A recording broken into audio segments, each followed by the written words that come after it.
I think Max has done that. I think he's absolutely at a level now where his receptors for what's going on around him in all sets of circumstance are unheard of. The whole point, actually, of having two really quick drivers in the car is that if they find themselves in P2, P3, at least allow both guys to get in and do a bit of punching. They just sat there. What were they waiting for? Waiting for Max to make a mistake? I do think he thinks about things more, as you do when you get older. You know, if there's a decision to be made about anything, you think about it. And I think that's the difference now with Lewis. He's at an age when he's gone to Ferrari, when he is thinking about things more. Hello and welcome to another episode of the F1 Hour. With me as always, my friend and yours, the goatiest of all F1 minds to have ever goated, the one that they call Peter D. Windsor. How are you doing, good sir? I'm very well, Cameron. Yeah, a little bit of a sad day, April the 7th, obviously the anniversary of Jim Clark's passing at Hockenheim in 68, thus my cap. Always a bit down on this day, thinking of that moment when I heard the news on the radio in Australia, actually. I was a kid just about to go to school on the Monday morning. That's when we heard all the racing news on the radio. And usually in those days, you only heard the news if something bad had happened. And the way they always began the report was New Zealand racing driver or Australian racing driver or Scottish racing driver. And as soon as you heard that, you thought, oh no, what's happened? And then of course the news came out and I was so shaken that day, so upset. I couldn't go to school. Mum finally agreed to let me stay at home.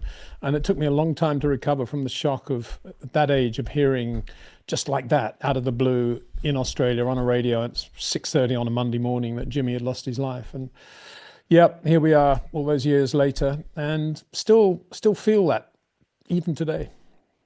57 years on, Mr. Windsor, and he wasn't a bad peddler, Jim Clark. So I He wasn't bad. He wasn't bad. So I hear. What one of the Mount Rushmore F1 peddlers, so to speak. I think you could say that. Providing, of course, you spell his name correctly, which F1 Liberty don't seem to be capable of doing these days. If you look at the Peter. Race programs, Jim Clark with an E, I mean, what are they thinking of? Absolutely outrageous. Way to disrespect the legacy of the man, the myth, the legend that was Jim Clark. One of the best to ever do it now. Yeah. And you can't blame the local program editors for that, because this is stuff that comes direct from Liberty, from their statisticians, from their editorial board. Unbelievable. Don't get me started on that. No, let's not. Go on then, let's talk about this weekend past. Yeah. Out of the Japanese Grand Prix race weekend, Mr. Windsor, what do you think was the biggest story? Oh, anyone that doesn't perceive it as what Max achieved being something very unusual, then sadly you weren't watching the race, because what Max was doing yesterday was well overperforming the quality of his car to beat McLaren MCL 39, which is not a bad package, believe me. And for him to got the pole and obviously then translate that pole into the race win, massive pressure throughout the race from both drivers, both McLaren drivers, I think was one of the great achievements. You know, I said in my video last night, you know, for me, that I put that up with, I don't know, you know, trying to think of dry race wins of Max. US Grand Prix 21 wasn't bad, was it? And it's somewhere near that. I mean, if overall wins, I put it somewhere near Brazil in the wet, you know, a couple of times. So that was an amazing achievement, considering where Red Bull are with that car and what he did with it. And I suppose the only thing you got to say is that for newcomers to the sport, it's quite difficult in Formula One to see actually what the driver is doing that makes him so special. Why was Max able to do that? And it's very, very, very complicated and very precise details. But if you think about an 800 kilogram racing car, which is a heavy racing car these days, going through the air and turning simultaneously, and what it takes to do that at exactly the right rate, every lap, every corner, that's what Max achieved. And no other driver on the day did that. Maybe Charles Leclerc got somewhere near it in the Ferrari, but Max was doing it at a level that I haven't seen really for a long time. I think put another way, if you think that the Max era began in the two-pedal era, in other words, you can't really compare him with Senna, Mansell, Clark, anyone that you want to get who was a three-pedal driver with a manual shift, who had lots of other things to think about. And in those days, more things to worry about with the car management as well. And these days, he's in a very electronic era, two pedals. He's actually, if you're the right sort of driver, you've actually got more capacity to go to another level now. And I think Max has done that. I think he's absolutely at a level now where his receptors for what's going on around him in all sets of circumstance are unheard of. And because of that, I don't think any other driver gets that on the grid. I don't think they can perceive what Max is doing. And it's all feel. It's all about feel. And at the speed at which Max is doing these things, it's almost immeasurable. And the faster you're going, the more precise you have to be. You cannot ask a car to do too much too quickly at high speed. And Max does it at exactly the right rate and pace. And at slow corners, it's slightly different. But on quick corners, and there are plenty of quick medium speed corners at Suzuka, we saw that. Of course, that manifests itself in a television picture of a car that appears to be almost on rails, and Max just being wonderfully in control of every bit of road and not allowing Lando to get anywhere near him. But what we're not seeing is what Max is doing with the steering, the brakes, and the throttle to enable him to be that quick in a car that isn't as good as a McLaren. It doesn't have as much downforce as a McLaren. And in order to have the same lap time, he's had to take more downforce out of the car, and he's having to dance on tiptoes all the time, and the tires changing all the time. I thought, one of the, I was going to say funniest moments of the race, but actually, if I think about it, it was one of the most irritating moments of the race. Was when Lando's race engineer got on to Lando, and it was one point, obviously trying to give him encouragement, and he said something along the lines of, "You're doing really well, Lando. You've got the pace here. You got the pace. You're doing a much better job of tire management than Max." A, how does he know that? Because he's not driving the Red Bull. B, for anyone to say that Lando was doing a better job of tire management than Max Verstappen in an inferior car is beyond comprehension. I think what he meant to say was, and we at McLaren have better tire wear properties, tire management properties than they at Red Bull, because we got a better car with a bigger sweet spot. That's what McLaren have. But actually to say that Lando was doing a better job of tire management than Max was ludicrous. Anyway, I'm sure, give him the benefit of the doubt. That's probably not what he meant. It's just how it came out, I guess. Very, very good, Peter. I think that's what I think that's the gift and the curse of Lando being Lando's race engineer. That half the job is to almost just prop him up emotionally, right? Egg him on to make sure that his head's still in the game, that he doesn't feel disheartened at the altar of Max Verstappen's brilliance. He's got to keep. Yeah, but you can do that by saying, Lando, you've got the advantage. You've got the tire management advantage with our car. Use it. Be comfortable. Use it. Go for it. Enjoy the race now. Go for it. That's how I would do it. Enjoy. It's not, it's sort of this childlike encouragement of you're better than Max Verstappen at tire management. I mean, because the problem with that is, even if Lando believes it for a lap later, he's going to think, I'm not sure he's right there, because Lando's bright enough to know that Max isn't bad with tire management either. Yeah. And I thought the other weird thing in the race, as I said in the video as well, was how McLaren, I think, misused their advantage, because the whole point actually of having two really quick drivers in the car, quite capable of winning the Japanese Grand Prix, both Oscar and Lando, is that if they find themselves in P2, P3, at least allow both guys to get in and do a bit of punching, maybe allow Oscar to get Max to take a bit more out of these tires than he wants, and then allow Lando to go in and take advantage of that.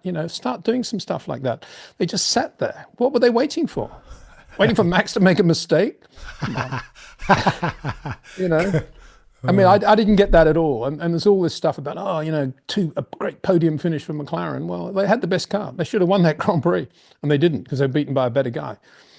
Very fair. Go on then. Let's talk about Maximilian Verstappen very quickly, Peter, because I lost my mind at the pole lap scene, the speed, the minimum speed that he was able to take through Degner particularly, and how late he was on the brakes through the final chicane, right? It just looked like it was... It looked like... I mean, Heikki Kovalainen said something similar when summarising. He said that it just looked like he wasn't going to be able to keep it at the island at that speed, that he was just doing something that was almost impossible in the face of what we know physics to be. How, Peter, is he doing this? Why? As I said, it's not about specific things like braking late or getting on the power sooner. It's all about the way he's managing the car with his inputs. And you cannot ask a car to do too much too quickly. You cannot ask a car to do anything beyond the rate of input anyway, and the dynamic weight. The rate of the dynamic weight. And And that's what Max does. He's perfectly in harmony with everything he's doing. And at some moments, that may manifest itself in apparently braking late into the chicane, a corner where most drivers actually tend to brake a bit early. So I shouldn't read too much into that. I suspect Max is just braking at exactly the right point every time. And unlike Lando on the last lap, for example. And I think, Degner, it's all about managing the understeer at Degner. And again, it's relative. It's what everybody else is doing that you're relating Max to.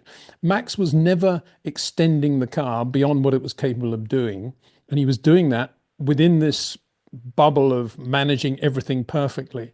Whereas everybody else at a lower level, with the exception maybe of Charles in the race, not in qualifying, but in the race, I think but there were sort of blips and spikes and bits here where, oh yeah, got braking really late there. And then they do it the same the next lap. And it's not quite the same because the track's a bit different. And then they have a bit of a moment. That never happens with Max because he's always feeling what the car is doing. It's all about feel. And it is all about feel. I can't say any more than that. It's not, feel isn't important. It is the thing. And any driver that requires instruction on how to do something, where he's losing ground, how he can gain ground, what his teammates doing at an apex or at a minimum speed or a braking area, isn't driving with feel. And that's the problem. I've said this before. This is one of the problems with Formula One today, particularly with young drivers. There's so much information that they tend to get very quickly funneled down a digital route, which takes them away from natural feel. And to his credit, Max has never, ever allowed that to happen. Nigel Mansell never allowed that to happen. And it's fascinating to see a guy like Isaac Hadjar come in, who appears to be doing a similar thing. It's all about feel with him, I think. It looks really good. I fear a little bit for Kimi Antonelli because there's so much data and stuff at Mercedes that they may start throwing too much data at him. But he seems to be bright enough to be able to get on top of it at the moment, which is good. Oliver Behrman's another one that kind of just does it on feel and lets himself be the racing driver that he is without focusing too much on what everybody else is doing. And all three of them went really well in Suzuka. It is so it is that, and when you're talking about the braking, how late he brakes or his minimum speed, it's only relative to what he's doing with the car. It's not relative to anybody else because they're doing different things. They're not going into Degner the way Max is going into Degner 1, where he knows he's got understeer and he knows that the key there is just to get the front perfect and then he can do whatever he likes after that. And the second Degner's even tighter, but again, it's understeery. But what he's got to do there is make sure he's got an absolutely perfect rotation because all he ever wants is dead straight acceleration along the straight that follows there. And that's different every lap. So you can't analyze and say, oh, he uses this bit of curb or that turn in. It's different every lap because every lap, everything is slightly different. The crosswind is different. The weight of the car is different. The wear of the tires is different. The way he initially turns the steering is different because he's a human being. But he's compensating all the time with tiny, tiny adjustments and movements that you can't see on camera and you certainly can't see on telemetry. And that's what it's all about. And I think every other driver kind of gets locked into doing what they're doing. And then the engineer's saying, good pace, you're doing it well. See if you can pick up something out of 7 or whatever it is, all this stuff. You don't hear Max having that sort of instruction. He's just a field driver.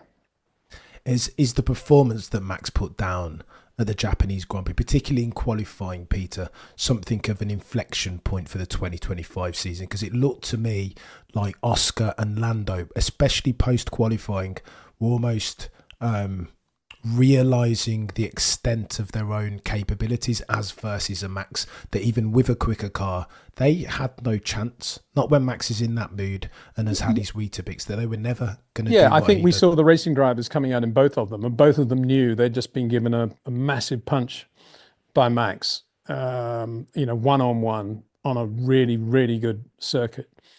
But I think it probably would have cleared after about half an hour when they realized there are not many tracks like Suzuka on the calendar and that go to Bahrain, the McLaren's bound to be even better than the Red Bull than it was at Suzuka. And all they have to do is put in a reasonably good lap and they're going to be ahead of Max. I'm sure that's the way they're thinking. It's just that Suzuka is very special. So I don't think it was, this quantum shift because Suzuka's unique on the calendar, really, sadly. Spa, I guess, maybe Monaco, you could say. But I can't think of many other circuits where a guy like Max can do what he did at the weekend in an inferior car. Let's talk about McLaren then, Peter, because you said in your video that if you were team principal, if you had been Andrea Stella in that circumstance, that you would have commanded Oscar through, you would have waved him through on Lando Norris so that he could have a cheeky go at Max Verstappen towards the latter stages of that Grand Prix. So many people in the F1 community have said you don't do that, you shouldn't intervene in team orders, not at this stage in the season, especially if you think that Lando has the best chance of winning himself a driver's championship. To that, Mr. Windsor, you say? Well, I think people have taken out of context what I said. And just to correct what you're saying, if I was team principal, I would certainly have raised that subject before the race. I wouldn't have left it for the race for a start. I would have called it Plan D or whatever they want to call it. I would have got both drivers in and said, look, in the event that Max leads this race, which he could well do from the pole, and you're finding it difficult to overtake, and the guy in front is running as close as he can, whether it be you, Oscar, or you, Lando, to Max, and his tires are going away and he can't get within about a second and a half because it's dirty air, then what we might try and do is allow whoever it is in third place, if it's you, Oscar, then to have a go at Max. Try to push Max as hard as you can to get his tires to degrade more than they are. But if we're going to do that, obviously we're going to have to swap positions towards the end of the race and let Lando have the win if Max's tires have gone off. That's what we're going to do. That's what I would have said. And if people have misinterpreted what I said, then they weren't watching the video, because that's what I said in the video. You'd then swap places again and give the position back to Lando. But if you've got two quick drivers like that, we're not talking about Sergio Perez in the other car or Liam Lawson. We're talking about Oscar Piastri. Use the guy to try and hurt Max. If you're the McLaren team principal, why wouldn't you do that? It's the whole point of having two really quick drivers. Personally, not something I would have selected in the first place. But if you want to go that route, use the both of them to wear down the Max Verstappen. Very good shout, Mr. Windsor. Common sense. So, I'd just say in finally that people watch the video and don't take what I said out of context, because I never said give the win to Oscar. I just said then swap positions again and do what you're told. Yeah, do like Mercedes used to do with Bottas and Lewis back in the day. Did they? Yeah, kind of, maybe. Yeah, I guess so, kind of. But this is where I do think that it would be quite appropriate to give the win back to Lando. The way they did it at Hungary was ridiculous. That wasn't anything like the situation I've just described. It's a good shout, Mr. Windsor. Go on then, talk to me about McLaren very quickly going forward. It sounds like we're second. This is the first race of a triple header. Like you said, Bahrain soon coming up. Do you think McLaren will kick on and that Lando Norris will be able to keep Max Verstappen honest through the remaining 22, 23, 21 races of the year? I can't say for that long, but certainly through the next two races of the triple header, I think McLaren will be the car that'll be the quickest car in Bahrain and in Saudi Arabia. And it'll be much more difficult for Max to do what he did in Suzuka. All he can do is try to get on the podium in both races, I think. The interesting thing will be the Piastri versus Norris thing. I suspect Lando will probably have him in Bahrain. It's quite a finessey circuit. Saudi Arabia, it's all about late braking and DRS and all that stuff. So you might see Oscar, the racer, getting in there and getting a win there. But yeah, I think that's going to be the interesting thing, to see how they do go around Bahrain. I mean, if I was Oscar Piastri now, I'd be thinking, I should have got pole in that race. I had a great race car.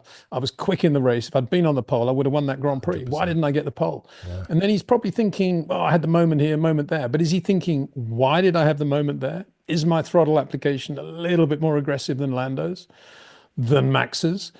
Is he thinking that? I don't know. I'm not sure the engineering brains at McLaren allow a driver to think that way. They just say, well, the back end got away from you. Maybe that's how they see it. Didn't get the tires warm enough on the outlap. They love to. It's a great excuse, that one, isn't it? Oh, tire management on the outlap, tire preparation, brilliant.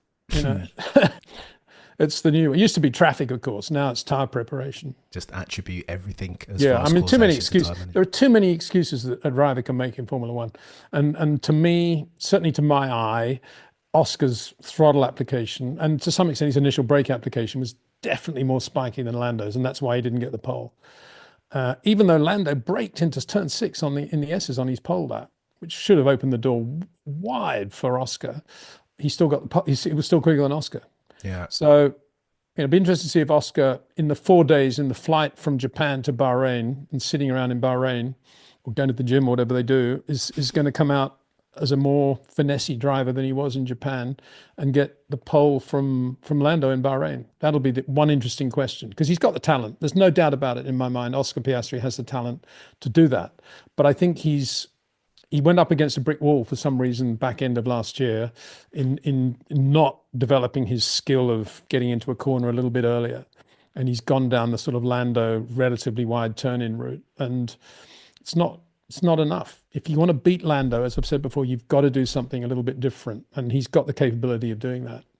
But right now, Lando's doing him just on sensitivity and touch.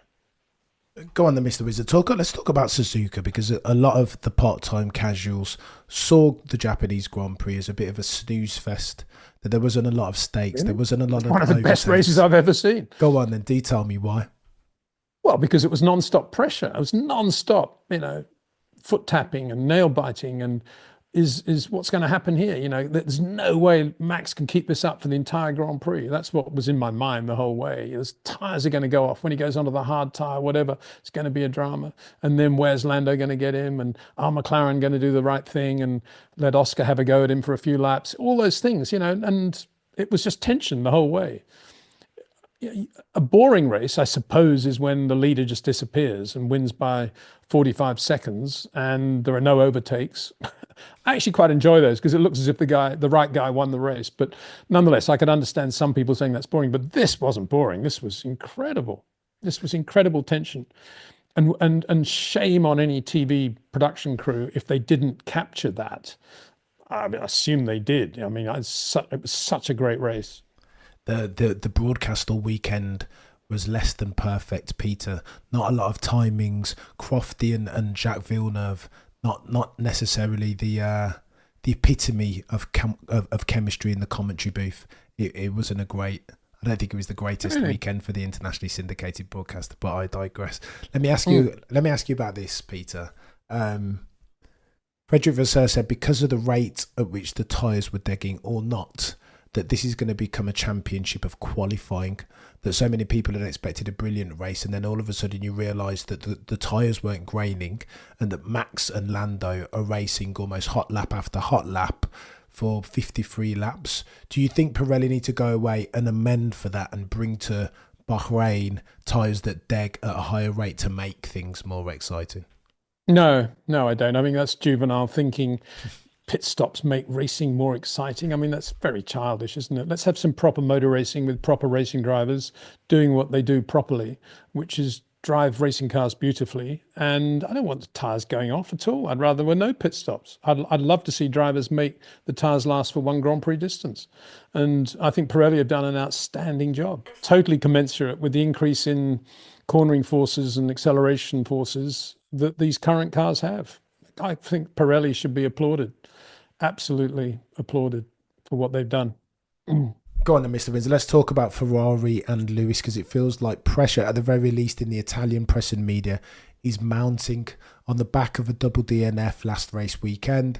It feels like Frederick Vasseur, Ferrari, the Tifosi are doing what the Tifosi do, right, and ask questions off of Scuderia Ferrari, Lewis, Charles, and now more than ever, team principal Frederick Vasseur.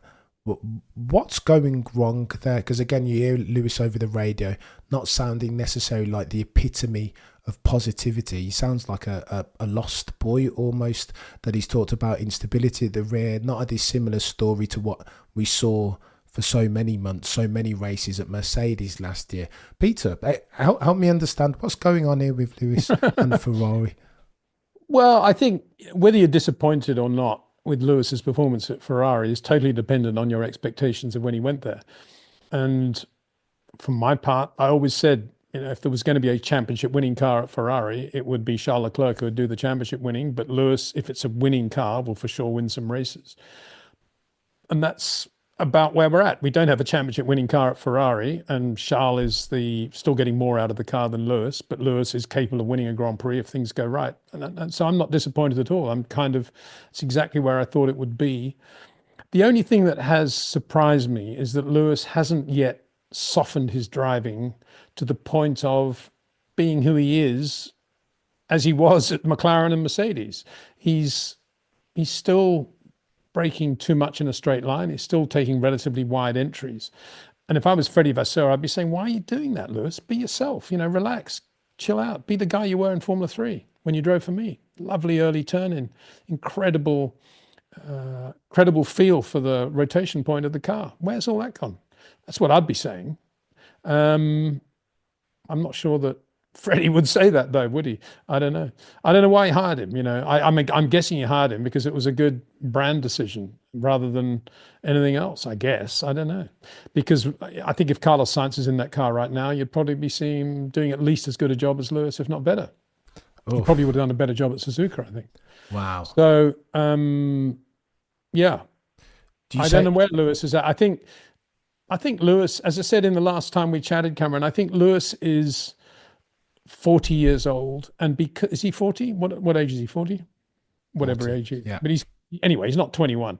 And I think because of that, as I said before, I think he just thinks about everything more than he ever has. I think he's impervious to what the press say. I mean, he's been around long enough not to read what anybody ever says about him or listen to what anybody says about him. But and that's not an issue for him at Ferrari. It's a very good thing because he built up this sort of barrier of never listening or talking to anyone a long time ago. It's anyone of substance, about anything of substance. But I do think he thinks about things more, as you do when you get older. If there's a decision to be made about anything, you think about it, this or that. If you're 21, you just do it. You do it on gut feel and gut instinct. And I think that's the difference now with Lewis. He's at an age when he's gone to Ferrari, when he is thinking about things more. And he is thinking about why Kimi Antonelli's getting away from him and he's on medium tires and Kimi's on hard tires. And when the engineer says to him, well, it's through the Degners, Lewis doesn't say to himself, yeah, I can feel that. He says, well, yeah, but by how much? I mean, he can see him in front of him. I mean, it doesn't matter if it's a tenth or 2/10 or half a tenth, does it? That's where he's getting ahead of you, Lewis. And that to me was a real cry of frustration because even having got the information that I guess he wanted, didn't help him anyway. Kimi still kept pulling away at the Degners. So, what was that all about? Do you what do you make of Lewis Hamilton's comments post-race?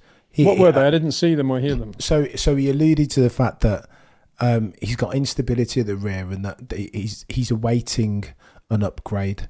But more pertinently and probably more concerning for me was that he spoke to a discrepancy between his car and Charles' car. Now, I think that that's something to do with the ride height that Lewis wanted per last race at the Chinese Grand Prix sprint. That Lewis wants he wants to be able to lower the car closer to the ground because I imagine that suits his driving style better. But that he's already speaking about differences between the car needing an upgrade. That it just feels like there's only 3 races in, Peter. That this is a lot of problems very soon in his tenure at Ferrari, right? Well, I cannot imagine in a million years that if Charles is running a lower ride height than Lewis, and Lewis is saying to his engineers, I want to lower the ride height to Charles, that they're saying, no, you can't do that, Lewis. I can't imagine that would be happening. So I actually don't understand what that piece of information is all about. In terms of the instability at the rear, yeah, it's not a great thing, but does he think that Charles doesn't have instability at the rear? That's why Charles has quite a lot of moments on a Friday and even in qualifying. It's an unstable car now when you take downforce out of the Ferrari. And it's around Suzuka, you want to run as little downforce as you can within the realms of the downforce package that you've got to have at Suzuka. And because it's speed through the air on acceleration that gives you the lap time, and it's getting the car rotated at exactly the right moment and feeling what the car can do, and it can be a bit tiptoey at Suzuka to get it right. And yeah, Lewis always used to be pretty good at handling unstable rears, providing he had a good front. This sounds a little bit like Jenson Button talking, doesn't it? Gosh, and that's a sad indictment, really, because the one thing Jenson could never handle was an unstable rear. And I mean, no driver can, but obviously Max does. And you're telling me the rear end of the Red Bull is perfectly glued to the road? I mean, talk to Yuki Tsunoda or Liam Lawson. Or Charles Leclerc, for that matter. Wow. And that's why I say Charles' drive was so good, because we saw from Lewis Hamilton how difficult and bad that Ferrari was at the downforce level they were running. And that's how good Charles Leclerc's race was at Suzuka. Blimey. And, Lewis, I think, has driven a difficult car for so long now that he's possibly also a bit shocked that the Ferrari isn't a lot better than the Mercedes. Indeed, that it's worse than the Mercedes if he can't even catch Kimi Antonelli, the rookie, in his car, in his seat. 100%, Peter. And what concerns me, or perturbs me even, is that I remember last year Toto saying to Lewis that you better get used to the POV of our rear wing. Get used to the sight of it, he said to Lewis, because that's all that you're going to see next season. And I thought then that was bluster from Toto, a bit of corporate peacocking. And then the way that this race bears out, that's all that Lewis saw, right? The rear wing of Kimi Antonelli. I'm like, oh God, he's got to be regretting moving from Mercedes at this point, though. Well, yeah. And that's that in the context that all George Russell saw was Charles Leclerc's rear wing. So, that puts it into perspective, doesn't it? That's how good a drive Charles Leclerc put in. And that's actually how good the Ferrari is. As I said, prior going into the Japanese Grand Prix, I felt Ferrari were going to be right up there with Mercedes at this race. And indeed they were. They beat him. But Lewis couldn't do that. Yeah, he just didn't look great going into he was lovely up the hill in the S's, but that's okay, but it doesn't give you the Suzuka lap. A little bit iffy between 6 and 7, I thought, turn 6 and 7, asking a little bit too much of the car, but you can get away with that. George was as well. Not Max like there, but not bad. Degner, yeah, I mean, he looked like he was waiting for the back end to go, but he also had understeer, and he was just waiting for it all to settle before he did anything, rather than managing what was going to happen next. And that isn't the Lewis that I've seen many times in a Mercedes or a McLaren. Lewis was always managing everything that was about to happen with the car, anticipating it. And he's not anticipating it at the moment. Hairpin, he was doing his usual thing. Pretty good at the hairpin, actually. Pretty good into spoon, as I said in the video. I thought he looked okay into spoon. Chicane, yeah, I don't know how late he was braking into the chicane. It's difficult to quantify that. I didn't see enough of it, really. And when you did, he was in traffic, so that was difficult. To me, it was into 1, and it was the Degners where he wasn't, and between 6 and 7, where he was just not on it. Oh, Peter. And to be honest with you, I'm surprised Lewis even needed to be told that, because he must have been able to feel that or stroke see that when he was following Antonelli anyway.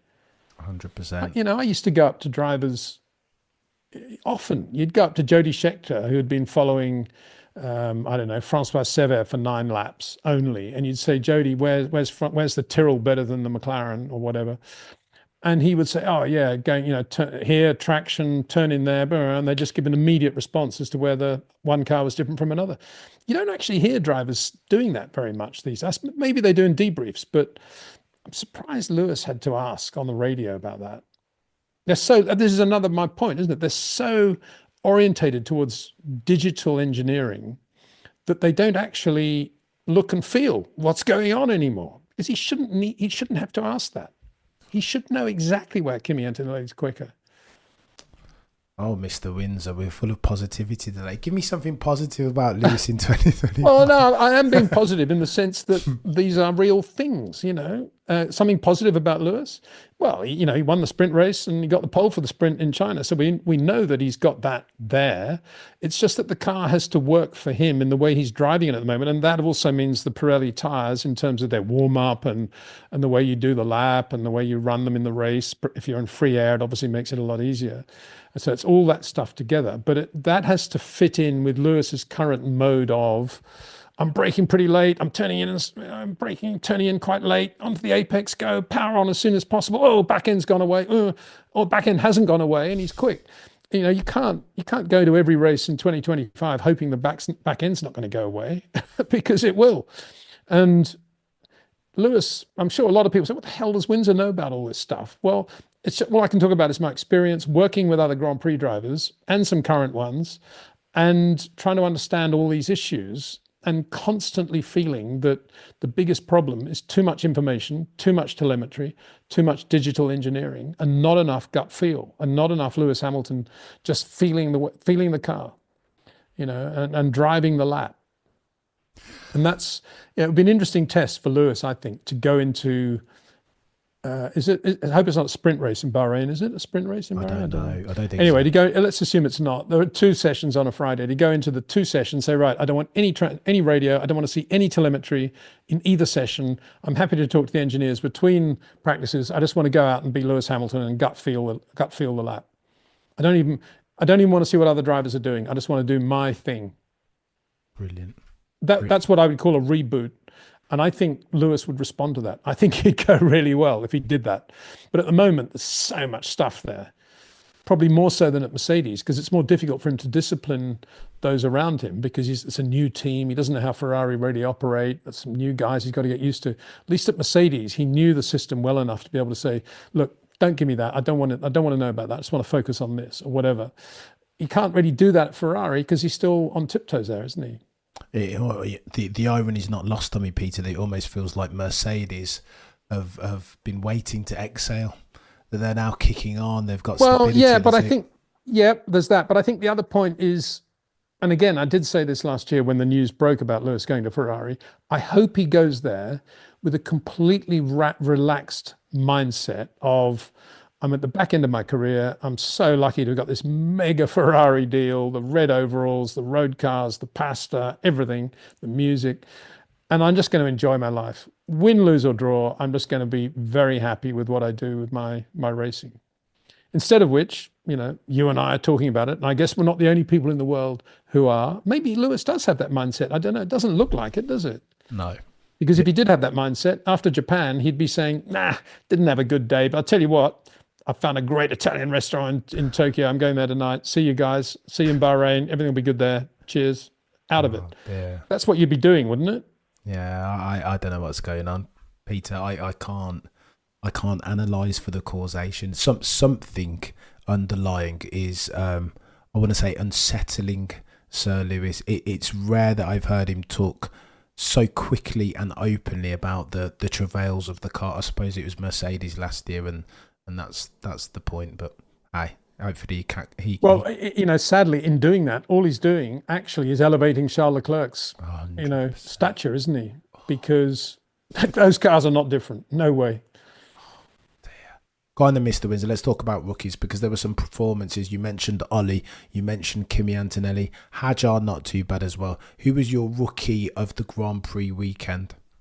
Well, is Behrman a rookie? He's not really, is he? I mean, it depends how you define. He's been in the car, but he hasn't done a full season. I think that's the but he's been around long enough to have scored points for Ferrari last year. So let's not include him as a rookie. So you'd have to give it to Isaac Hajar, wouldn't you? I mean, Kimi Antonelli drove really well, and particularly in that first stint, for as long as he drove it, very, very good. But he is in a Mercedes. Hajar is in a B team Red Bull, and he's got a relatively experienced teammate alongside him, Liam Lawson, compared with Hajar, and he blew him away and scored very, very strong points. And I thought he was outstandingly good, actually. He wasn't bad. The rookies are coming to take names this year, aren't they, Peter? Which is a paradigm shift. No longer is it the tried and tested hand, give the seat to a K-Mag or a Hulkenberg. It appears like this is the era when it's the time of the young guns. 6 of them, or 5 or 6 of them in F1. And they're doing pretty well. I mean, Liam's obviously struggling still, and Bortoletto did pretty well, didn't he? Not bad at all. Jack Doohan had a reasonably good race, given the shock of what happened on Friday. But we've yet to see the best from Jack Doohan, and I still fear that it's quite a difficult environment for him there with Flav and the whole thing. 100%. But Ollie Oakes will do all he can to get the best from Jack. I know that Ollie's a good guy, and Jack's a good peddler. So let's hope he has a decent run in Bahrain and Saudi Arabia. Good shout, I think, but wasn't Yuki Tsunoda driver of the race, driver of the day? Wow, that was going to be my final question to you as we round. He was driver of the day, but clearly it's a popularity vote, right? And that the Japanese. Well, they need to start. Yeah, they need to start rethinking that whole driver of the day business. We used to have a thing in the great days of the International Racing Press Association when you had your red leather armband and you had to do, 12 of the 15 races a year and sign your name in the media center and press office as it was at the time. And if you had this beautiful red leather armband, which costs, and the membership to IRPA, International Racing Press Association, I think was 150 Swiss francs at the time, which included life insurance. With that armband, he got into every motor race in any country in the world, including NASCAR and Indy, let alone Formula One, Formula Two, Formula Three, club racing in any country you want to go to. It was a great thing. Of course, Bernie killed it all because he wanted to get control of the media and issue the passes himself. So it eventually died. But while it was going, it was just a phenomenal thing. And one of the trophies we awarded every year was a thing called the Prix Rouge et Blanc, which the red and white prize, sponsored by Marlboro. No surprises there. But we used to have a huge lunch. A lot of us had a really nice lunch at the Hermitage Hotel every year at Monaco before the race, in which we decided who would get the Prix Rouge et Blanc. And it was a great thing because then you didn't have all the Japanese fans voting for Yuki Tsunoda. We actually had journalists with some gravitas and feel and history deciding who's this driver that should get it based on courage and bravery and being aggressive, actually along the lines of Joe Siffert, and who's actually his name was attached to the award. And so that was a good thing. We gave it to some really good drivers over the years, I think. So that's a much better way of doing it. They should basically let you and I do it, Cameron, and we'll decide who should be the driver of the day at any given Grand Prix. And then, of course, it would always be correct, and there'd be no room for any dissension from any of the fans anywhere in the world. And of course, the driver of the day from the Japanese Grand Prix was Max Verstappen. We all know that. I mean, there was nobody better than Max on that day in Japan. Without a shadow of a doubt, sir. What better way to bookend this conversation? As always, it's Mr. Windsor, legendary purple sectors. If you enjoy market-leading insight as far as all things F1 are concerned, go over to Peter Windsor's YouTube channel and subscribe. If you haven't already, what are you doing with your life? Shortly thereafter, Short Corners on your favourite podcasting platform. If you are listening to this, 5 stars on a follow. If you're watching, be sure to subscribe to Cameron CC. Mr. Windsor, it's been a pleasure as always. Between now and next time, chat, remember to look but never stare. Thank you.